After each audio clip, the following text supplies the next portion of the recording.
C'est plus joli. Sur l'image, c'est plus joli.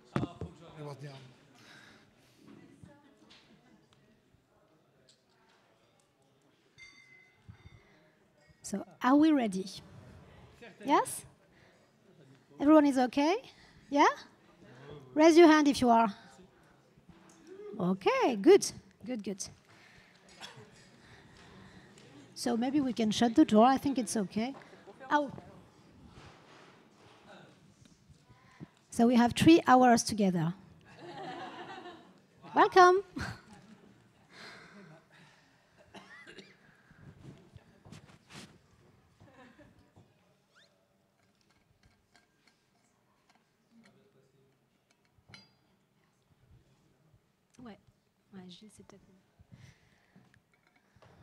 So, when was the last time you took a decision in favor of young people?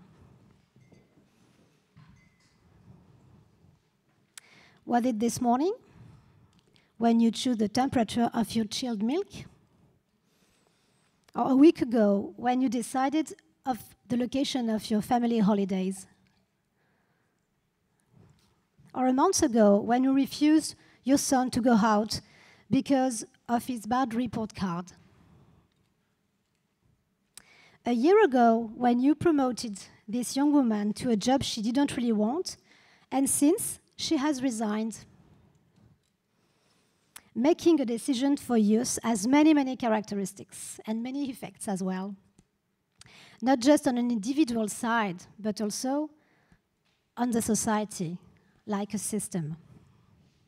So please now, close your eyes. Yes, close your eyes. Everybody can close, even the panelists, please. And imagine the following thing. What if we decide to let young people lead the world? How do you feel? Sophie, you are not closing your eyes. I see you. How do you feel? Hello, new people. You have to close your eyes and to imagine the following things. What if we decide to let young people lead the world? How do you feel? Vertigo? Excitement? Pure utopia? Full of hope? You can open your eyes now. And let's take an hour to discuss about that because, as you know, the topic of this summit is decision. I hope that at the end of this session, we will have taken all a decision.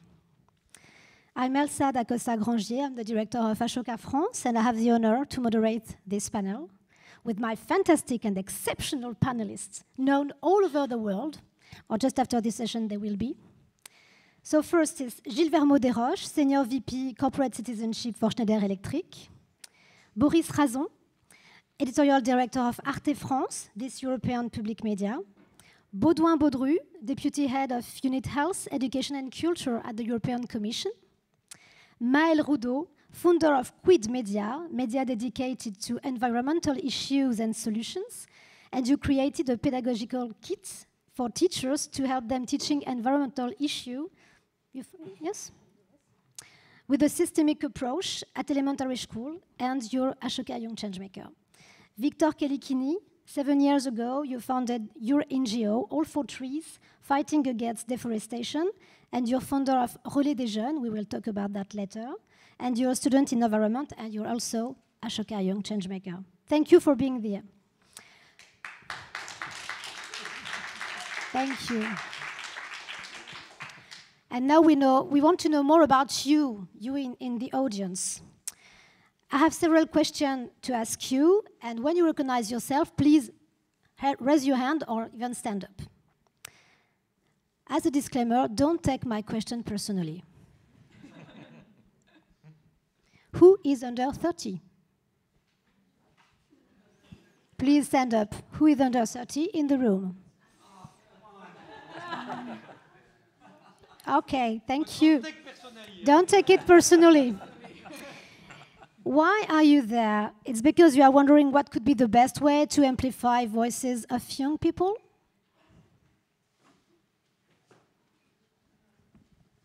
Thank you.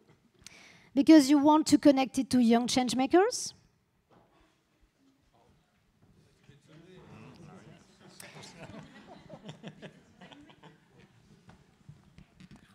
Because you would like to remain young?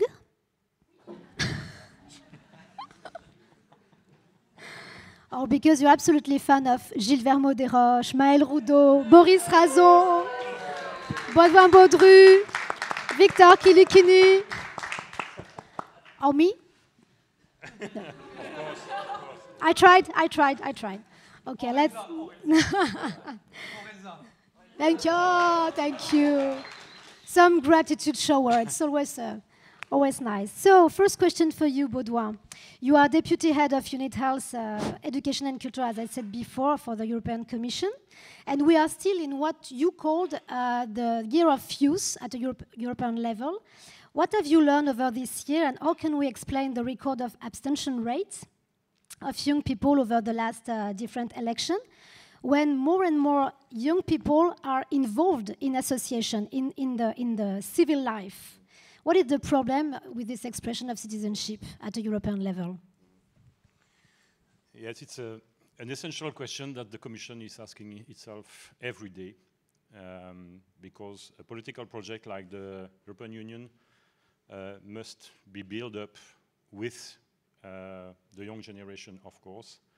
And it's also the reason why Ursula von der Leyen last year in the Parliament in September, presenting her State of the Union speech, announced that she would like that 2022 would become the European Year of Youth. Also because we are just going out slowly, we are still not yet totally out, the COVID crisis. And of course, a bit later, what happened in Ukraine has totally changed the geopolitical context of Europe.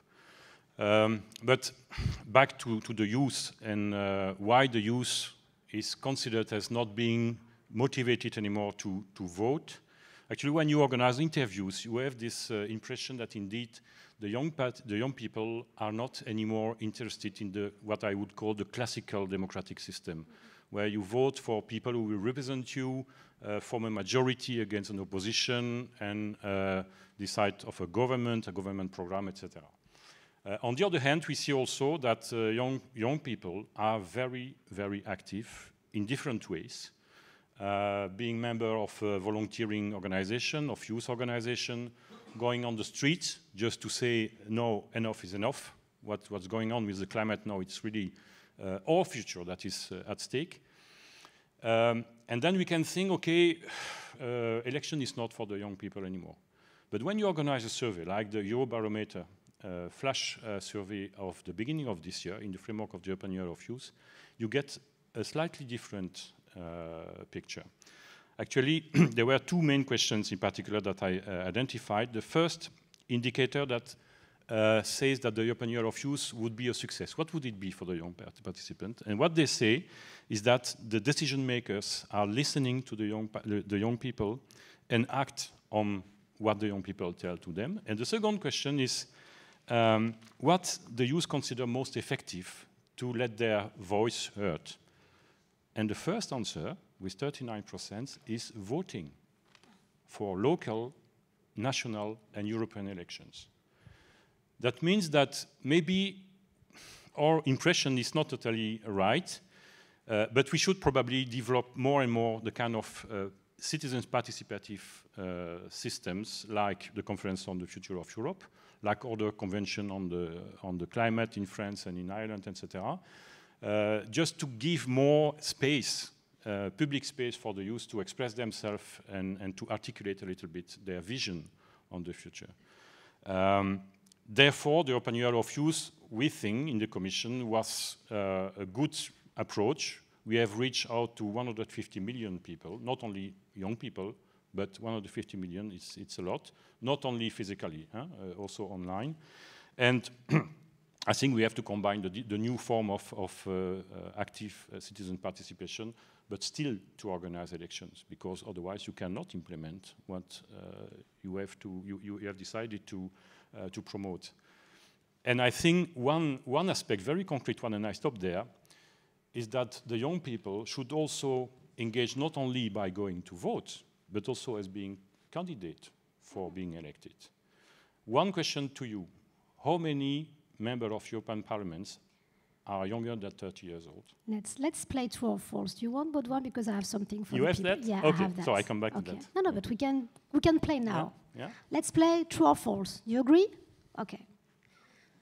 Here the question. You're going to see in the screen. 50% of the world's population are under 30, compared to 2.6% of the world parliamentarians are under 30. Oh. Is it true for you or is it false? Raise your hand if it's true. Raise your hand if it's false. You're so great, because it's true. And I think it's exactly where you wanted to go. Yeah, there are 6 members of parliament out of 750 who are younger than 30 years old. So in this context, it's difficult, of course, to have people who are just speaking on behalf of the youth in the European Parliament, even if the European Parliament is doing a lot. That's not the question. But I think we have to take, I'm sorry, I count myself among the young, but we have to take our destiny in our hands as well, proactively. Sure. But we have a problem with the representation, I think. Maël, you are a changemaker, also a student in journalism. It's a place where we can talk about representation, I think. And currently you are intern in the Huffington Post redaction, newsroom.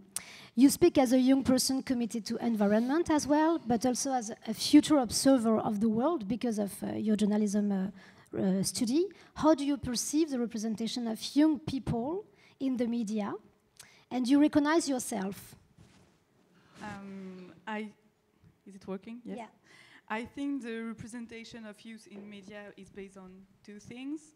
The first one is very simple, is how you give youth a voice in media, interviewing them, giving them the space to express their ideas, and above all, taking them very seriously when they are talking. And the second thing is more interesting, I think, is how you give the space to topics that are important for us, the youth. For example, climate change. It's a thing we are working on, actually.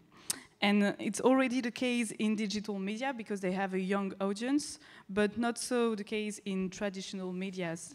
So just imagine what will happen if those topics who are close to young people are in the traditional media, are bring in the traditional media that are watched, listened, read by other generations. I think we should really, yes, the older generation, yes, yes, older generation, and I think we really should work on bringing the ideas, the worries, and concern of young people in this type of media, because it's also why I choose to, as a young journalist, to focus my work on the environment, and I'm really happy when I see, for example, an environmental topic in the front page of a newspaper, because I think it can really change things. Thank you, Maël. Gilles? Companies are extremely challenged by citizens these days, and by young people in particular. They are very much in demand on social and environmental responsibility and commitment coming from the companies. Many actions are put in place to try to solve this issue and to be attractive for young people, because it's a key point, I think. How is Schneider Electric advancing on this subject, and does it also influence the place of young people into the governance of your company? Thank you. First, I'm young for longer than some others. I think with your question, I can have 2 very different answers. The first question for me, it's for Schneider Electric, the question is, how do we make the difference? We are 150,000 people. More than 30 people in this 150,000 people are less than 30. And each year, in a community, like Schneider Electric community, we recruit close to 10,000 people. Because Schneider Electric is very committed to organize a shift to electricity and the shift to green electricity at the worldwide level, it's not very difficult to attract people who are very committed for environment and planet. It's certainly more complex to retain these people for a long time. Because it's true that when we are a company very involved, I was in charge of sustainability for 25 years in Schneider Electric, 25 years. At the beginning in 1998. I don't ask you if you are here. Until 2021, when Schneider Electric was nominated the first sustainable company at the worldwide level, and many other award and prize to have a great noise for Schneider Electric, which is very important to attract people and to give, okay, we have in this direction. But after that, when we are in charge of HR, finance, sales, marketing, you are in this business, and it's not very easy to see which type of impact we have. My first question is, if we would like to make the difference for tomorrow, we need to be innovative. If we want to be innovative, we need to have youth. I don't know if you know that, but Einstein, when he was young? When he was new, when it was the time of E equal MC square, Pasteur for the vaccine, and you know that for Bill Gates, Steve Jobs. Each time, they were less than 30 years.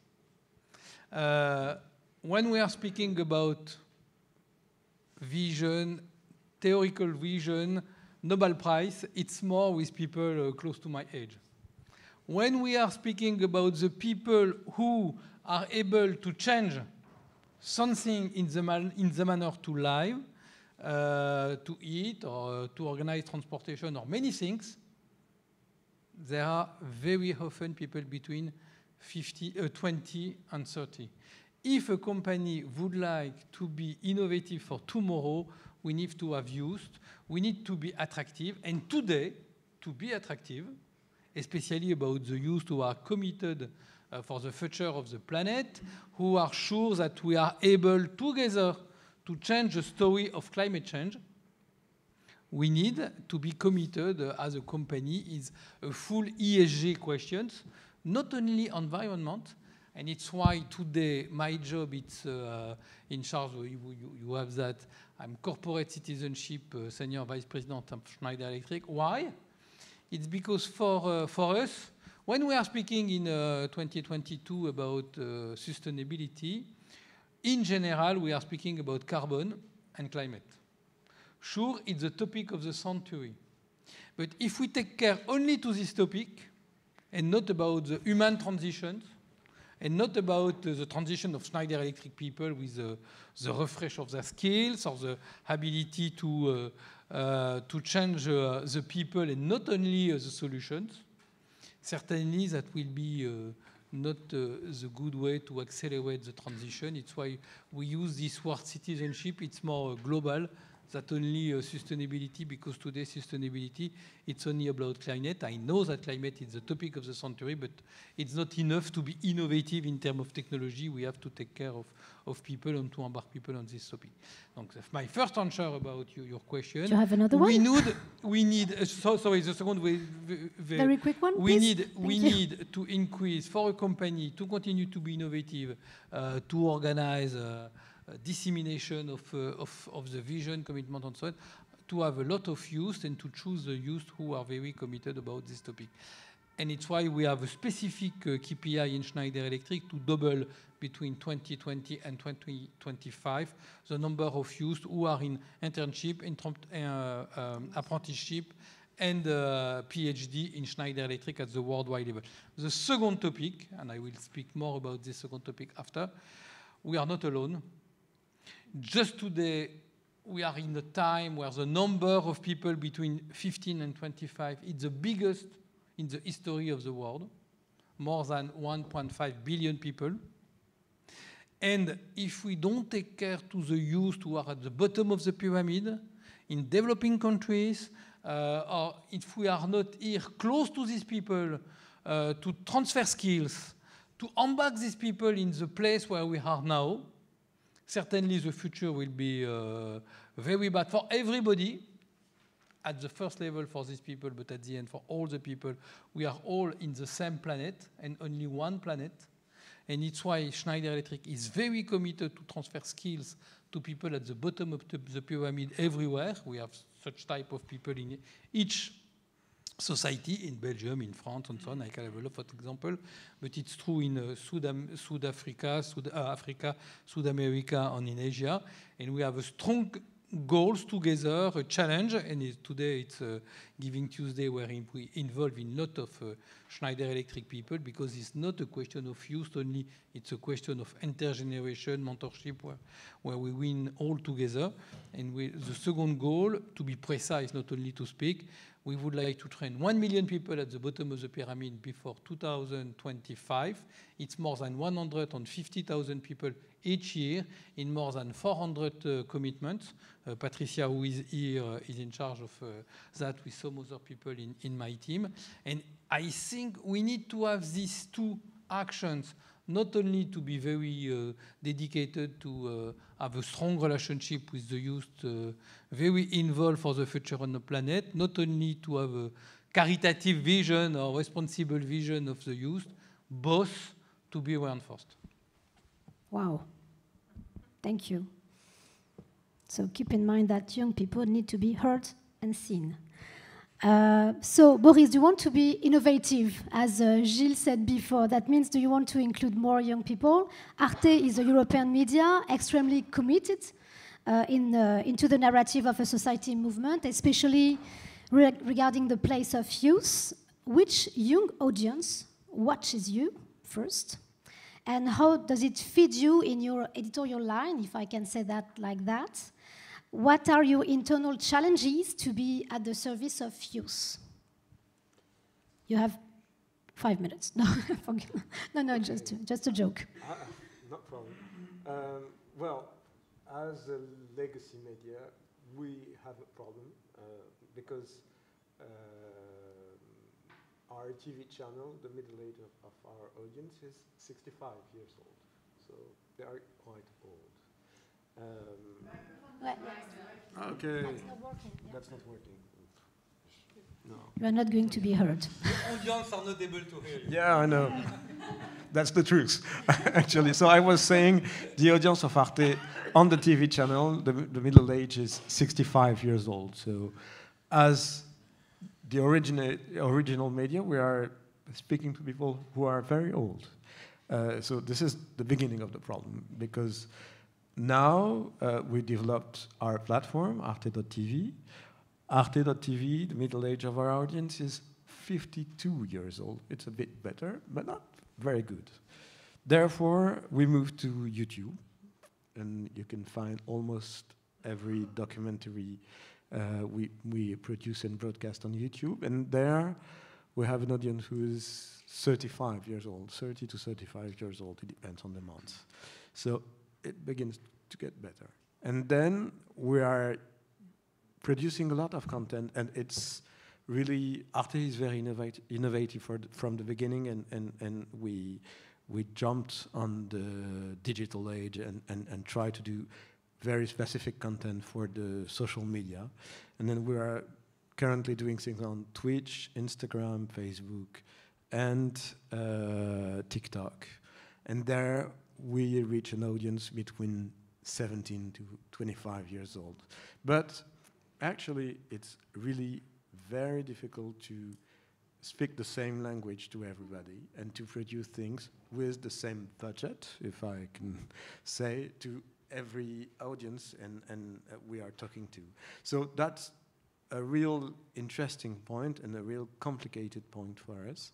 And you should add to that the fact that we see today very different expectations from young people than from older people, and very different mindset. I mean, they're not expecting, they're not seeing the world in the same way. So sometimes one of our main issue is to reconciliate those two visions and to try to say that we live in the same world actually, and we can produce content that can be used for young people and for adult people also. But for now, it's almost the case. But we see it as a very sensitive issue for next years. Okay. Is that an answer to your question or not? Yes, it's a Yeah, fantastic answer okay. to my question. Thank you, Boris. So, Victor, you have recently crisscrossed France by bicycle and traveled more than 3,000 kilometers during 3 months and a half. Yes, but it's not only for the fact you were riding, but also because you met people and discussed with them. You organized 20 stops in most of the big cities in France to debate and put issues of democracy, social justice, environment back to the center of the national debate. It was during the presidency campaign in France. How were you perceived when you arrived in those places? Yes, so first of all, Your microphone is not working. hello. Yeah. Okay. Thank you. So first of all, yeah, we started.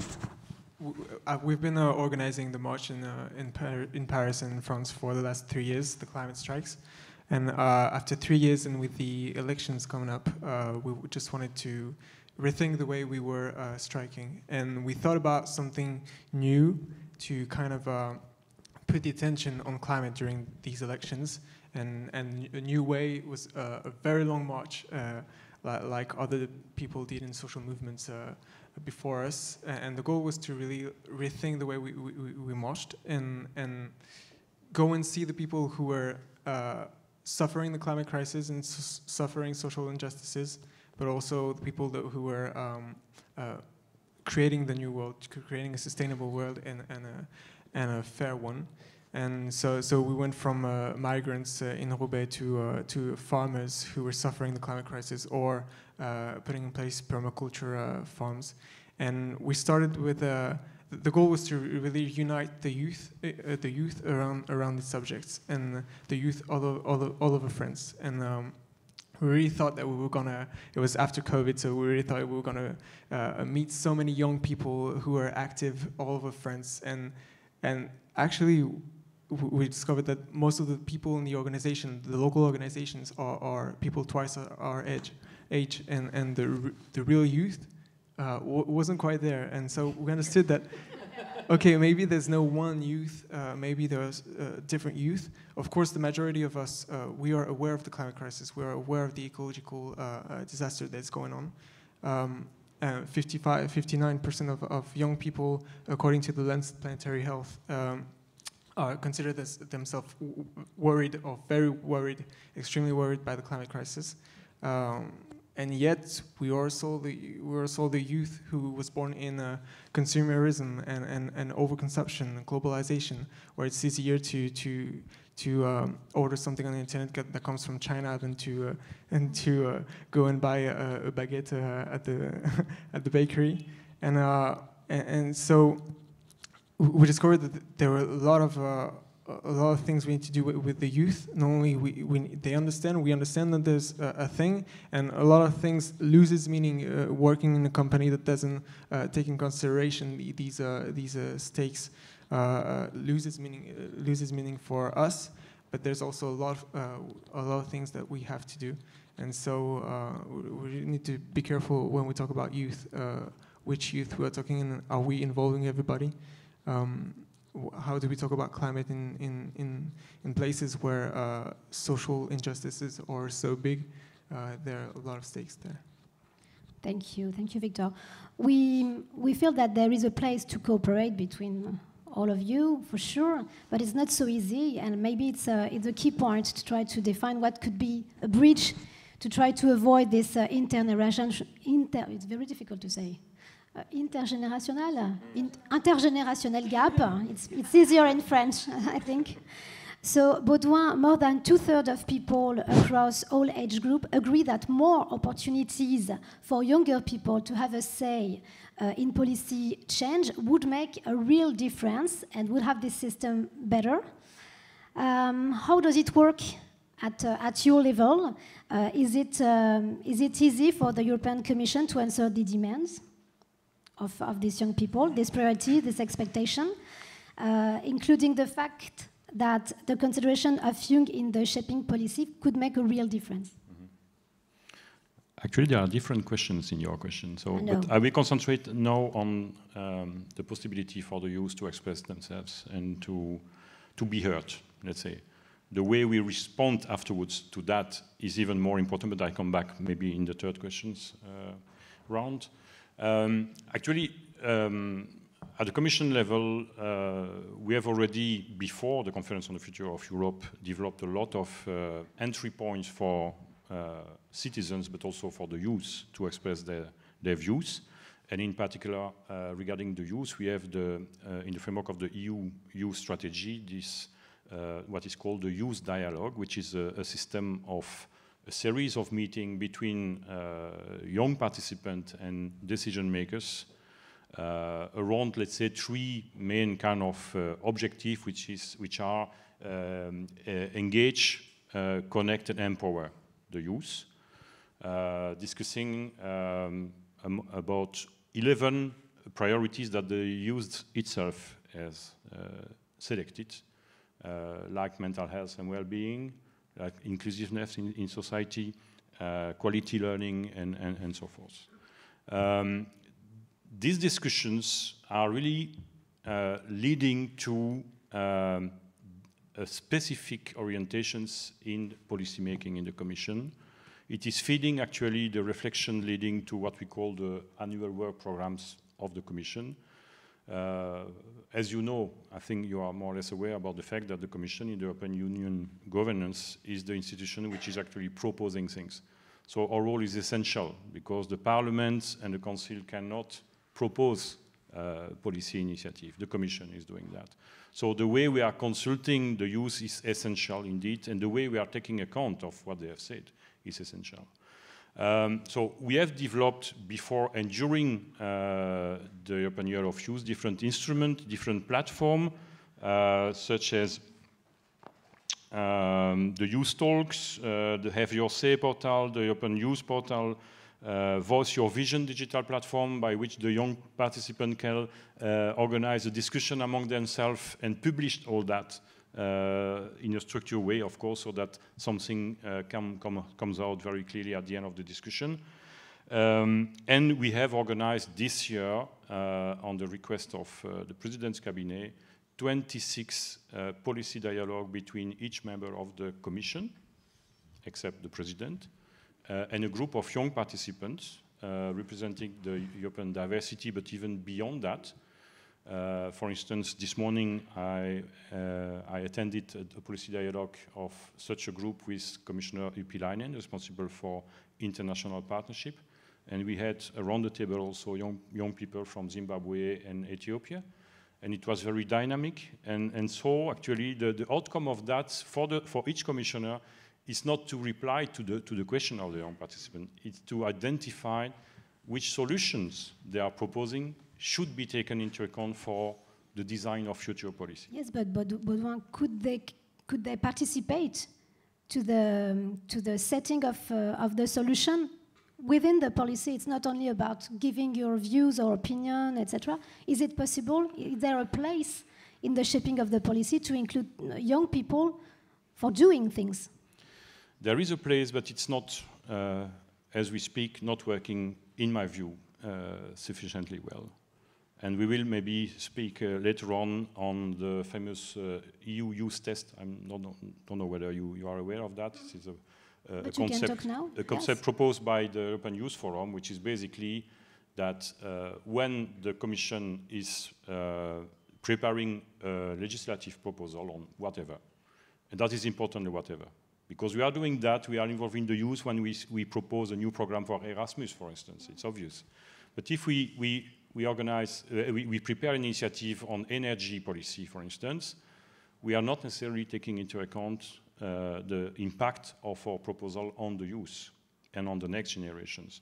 So what the European Youth Forum is asking is that for all policy initiatives, we consult the youth specifically, and if we identify that there are some impact on the youth, we analyze in detail the impact in what we call the impact assessment that is preparing the proposal, contemplating different options. And if during this exercise we identify that the best option at EU level will be the option A, but that this option implies that certain negative impact on the youth will be generated, we should also identify mitigating measures in our proposal so that the impact is less negative or not negative at all on the youth. And all that should be organized in such a way that the youth can follow the process. So transparency is very important to see whether we have really taken into account that and that solutions. And if we didn't, we should explain why. That is what the impact assessment is about. And I must say, when you look at what we call the better regulation framework, so the system to prepare initiative, you see that there are some things regarding the youth, but to be honest with you, it is not systematically applied today, and we should do more on that. Okay, and we are just talking about trust, building trust exactly. with all the generations. Thank you, Baudouin. Boris, Arte's commitment go beyond the digital and the media borders. Since you recently experienced the second edition of the International Festival in France, which is called Et Maintenant, and now for young people, and dedicated for the ideas for tomorrow. What lesson do you draw from this festival on the representation of youth, and how can this festival become a support to break this intergenerational? It's so difficult for me because, yeah. Yes, you can say that? Okay. No. Intergenerational gap by cooperating more with young people, maybe in the building of the next festival, for instance. Well, actually... Yes, it's working? Yes, it's working. Yeah, very young. Actually, the festival is really new in the way we conceive it because, first of all, there is a questionnaire and we ask between 80 to 120 questions to young people mainly, but it's open to everybody. And we had this year 80,000 answers, which means 80,000 people who answered, and it means 5 million answers. Good. Huge. Yeah. And it's interesting because it's both a sociological questionnaire and also a zeitgeist questionnaire. So we made it. It was dark times because we made it in February this year. But what is interesting is that for us it's a way of perceiving what the young people are thinking, and to build the festival, to build the day of the festival, well, the day and a half of the festival, with, I won't say answers, but clues to the answers, and by using thinkers, writers, intellectuals to mix their answer with the questionnaire and to be aware of the time. So that's the way we are building this festival, not as a descending festival from thinkers to people, but as a both going from the young people to the thinkers and from the thinkers to the young people. We are thinking about many things with the festival because it's really interesting what we can do with a questionnaire. This year we did 15 debates in all over France and Germany, using the questionnaire as a tool to make bridges between people. I mean, when you answer a question, maybe one of the questions was, for example, if another country invades your country, what will you do? Will you resist? Will you flee? Will you adapt? And, well, everybody answered with his opinion, but what is interesting is, okay, if you resist, what will you do at first? And then the discussion begins. Because in our times where discussions are complicated, where every discussion is polarized, where your opinion matters more than, I would say, something like a space for discussion. We think by asking questions, we are doing our media job, and we are creating space. 10 minutes left. I don't care. Okay, so I will stop in a minute. We start at 25. But what we think is that in order to listen to young people and to make bridges, we have to rethink the way the media is speaking to people. And it's complicated for us, it's complicated for everybody, because we need to be innovative in the forum. And last thing, we did it physically at La Maison de la Radio because of the digital age. The more we are digitalized, the more the physical experience seems very important to exchange ideas. And do you plan to have some young people within the editorial committee for building the next festival, for instance? Well, actually, we have young people in our committee, but we will, yeah. More. Okay, thank you. Maëlle, cooperation needs to be taught, and school could play a key role in that. Do you think that pedagogical practices put in place by the national education system allow the voice of young people to be heard? What should be imagined? I don't think it does. In French school, most of the lessons are taught with a top-down pedagogy. Basically, the teacher speaks and we students learn and listen and take notes and then learn them by heart. And in this way, the student is always in a listening position and not so often in a participative position. Here we are doing a very participative thing, and I'm not so used to it. So with You Voice Counts, which is Ta Voix Compte in French, we did a project last year with Ashoka, and we tried to reverse this role. We went to high school in France and asked students, what would you like to see tomorrow in the society? What would you like to see in the programs of the candidates for the presidential election? What could be done for climate, for gender equality, for schools? And in less than 1 hour, they gave us a lot of ideas, a lot of propositions. And I think it's for 2 reasons. The first one is that the students were talking with each other and having a real debate and a collective brainstorming. And the second thing is that for once, someone told them, you can have relevant ideas, you can be useful, your ideas can be useful. They are not so used to hear that in school. We are not so used to hear that as young people. And I'm convinced that the French school can be better if we create more spaces like this, more moments dedicated to debate between the students and to encourage their thoughts to come out loud. And I have another question for you in the audience. Another true or false. Are you ready? Yes. Okay. So let's play.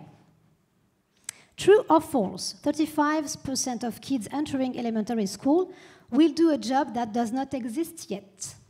Is it true? Please raise your hand if it's true. Do you think it's false? Okay, great. Indeed. It's more. It's 56%. So it's very interesting to see what could be the education system, make sure that we can prepare young people to the next society. Maybe academic background is not enough, so maybe soft skills in education need to be taught, maybe to face those challenges. Victor, we have to finish, I'm sorry, because we have many, many questions, but I'm sure that a lot of people in this room will continue to have a fantastic discussion with you. Could you say something to conclude this session? What could be the best word to say to people in the room, making sure that we can break this intergenerational gap? Wow.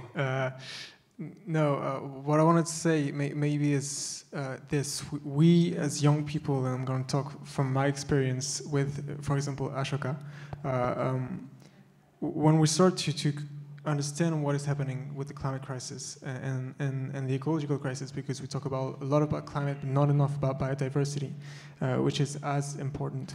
We start to understand that we need to rethink every single thing in our lives, from the food we eat to the place we go to the jobs we work in, and this thing that a lot of young people feel is this idea that we're powerless, that we're doomed, that it's just too much for us. And for this, there are two things for me. The first one is to really understand the situation, that we're not doomed. There would not be a green button and a red button in 2050 saying that we lost or we won. It's either we can go to +2 degrees, we can do +3 degrees, +4 degrees, and every time it's going to get worse. As a climate scientist, or as a climate student, in ecology, we see the wildfires, for example, and a scenario of +2 degrees Celsius and a scenario of +3 degrees Celsius. With a +3 degrees Celsius, we multiply by 2 the surfaces of burnt areas of wildfires. So it's not about a question of are we doomed or not? No, it's how bad do we want the situation to be? We're currently heading towards a +4 degrees Celsius climate scenario, and we can reduce this. Maybe we cannot go to 1.5, we cannot go to 2 degrees. We're going to fight to have at least 2 degrees. But every single thing we do, we can do it. So that's the first thing for youth. We are not doomed. We can go a lot. Everything we do is good. And the second one is, for example, and with Ashoka, this is what we felt as a young activist.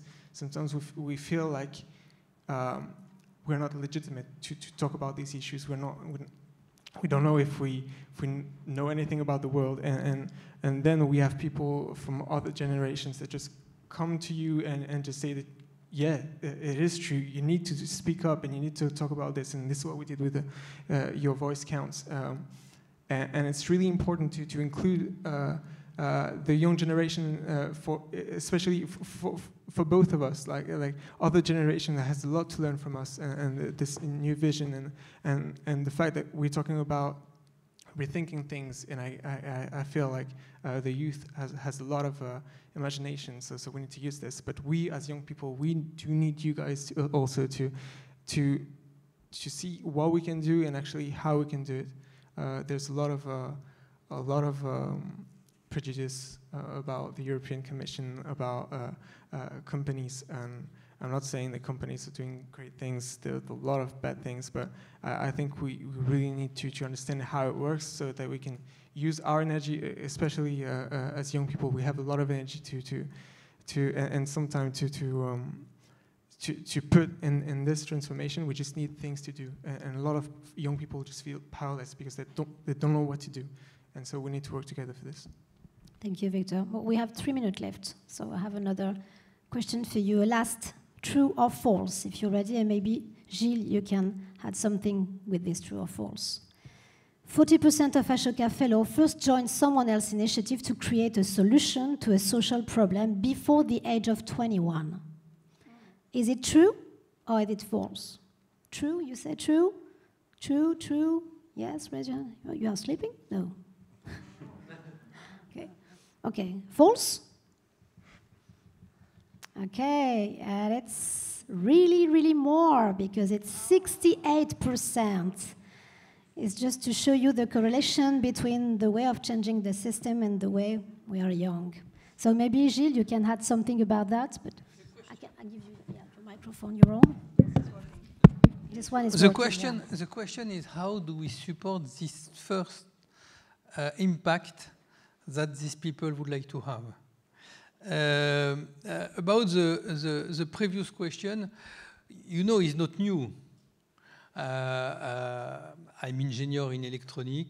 All my life, I was vice president of sustainability, and the word sustainability didn't exist when I was at school. It's something which is normal. And if that is true for the youth, it's true for all the generations. Because if we consider today that many youth students, when they are at school, they will have a job very different than the job that they prepare. The people who are today at work, when they are 30, 50, in 10 years, they will have a job very different. In Schneider Electric, we build a program, the name is Future Ready, to ask each of our 150,000 employees what you would like to do in 10 years. And how can we support you to have the job which is very important for you and key for the company, because it's better to train the people to change their skills and to keep the people, because we know that in the coming years in OECD countries that will be difficult to have human resources, than to say, okay, now you don't have the good skills and we would like to change. First thing. Second thing, I think we have to take care in this discussion is not the youth against the other. We are not organizing a battle. The reality is different today than in the past. In the past, our societies were in growth, and in this time, we had a lot of places for many, many people, the newcomer too. Because now we are not in growth, and the people continue to work for a long time, it's very difficult to share the leadership, the power, and so on. But what is leadership? I'm sure leadership is not to privatize what I have. It's an ability to share. And the vision that we have, and we try to have in Schneider Electric, and when we share with the youth, certainly we will be more innovative for the future, more efficient to have new solutions, and better to face the reality that we have to face in the future. It's not a question of responsibility. I love to say we are very responsible and so on, and that is true. But it's a question of efficiency. I'm sure we have to change the vision in our companies and perhaps in the society. We don't want to give new positions, power, ability to speak to the youth because we are responsible and we consider that it's good to do that. Because it's efficient to do that. Because the future is not to prepare the future for the youth, it's to prepare with the youth the future. And again, because they are innovative. It's only a change of the mindset to be sure that we are together in an intergenerational situation. Thank you so much. I hope that it was clearer for you that cooperation is key between all the generations. That's it. And it's the end of this session. Thank you so much for my great panelists, well-known worldwide now. I hope so for you, because it was broadcast with the live stream. Thank you so much. And we can applaud, I think.